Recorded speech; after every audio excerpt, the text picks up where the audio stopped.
सात फेरों के सातों वचन। राधे राधे मित्रों, अच्छे और सच्चे विचार लेकर मैं फिर आई। दोस्तों, जैसे जैसे हमारे परिवार में या हमारे आसपास जीवन में उपद्रव और अधिक होने लगते हैं, तब हमें पता चलता है कि हमारी संस्कृति में विवाह संस्था का क्या महत्व है। आजकल वेडिंग जो इंडस्ट्री है उसने भारत के चौथे नंबर पे आ गई है।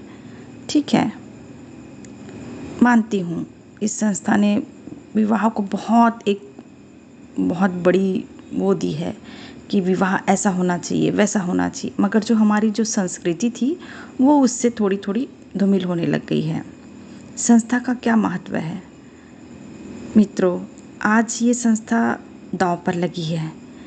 वेडिंग संस्था भले ही चौथी बड़ी इंडस्ट्री हो गई है हमारे भारत की, लेकिन लोगों को इसके साथ हमारे ये 7 वचन याद नहीं रहते। अब जब बच्चे की शादी हो रही है तो उनके माता पिता और बच्चे सप्तपदी के मंत्रों को भी याद रखें।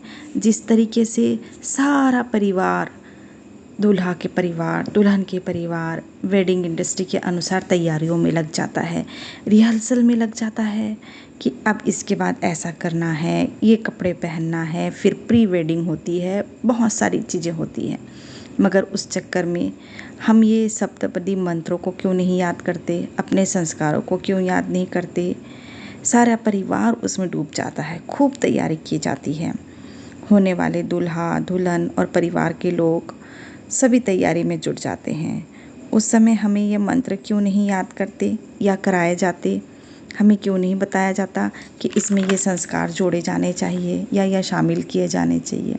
दोस्तों, यदि हम पेरेंट्स हैं तो हमें इस बात का ध्यान रखना ही चाहिए।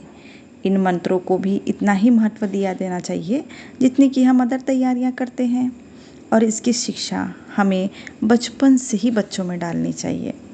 हम अपनी कक्षा को ऐसे बनाएं कि अपनी कक्षा का पाठ बच्चों के जीवन को सुधार सके, आधुनिकता के साथ साथ उन्हें आध्यात्मिक से जोड़ सके, उन्हें संस्कारों से जोड़ सके, ईश्वर से जोड़ सके। शुरू से ही हम ही ऐसे उदाहरण बने अपने बच्चों के लिए कि वो हमसे कुछ सीख सके, जैसे कि दूसरों की मदद करना, विनम्र भाषा का प्रयोग करना, धैर्यशील व्यवहार खुद भी अपनाएं और प्रार्थना या ईश्वर स्मरण की उनकी दिनचर्या का हिस्सा बनाएं ताकि वो आध्यात्मता से जुड़ सके। यह सब उन्हें मानसिक स्थिरता प्रदान करते हैं मित्रों।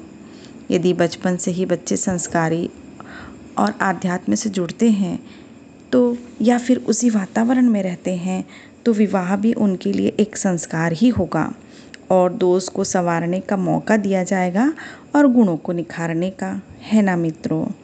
तो हम यदि परिवार के मुखिया हैं या हम पेरेंट्स हैं तो हम अपने बच्चों को ये उदाहरण दे सकते हैं और उन्हें संस्कार से जोड़ सकते हैं, है ना मित्रों।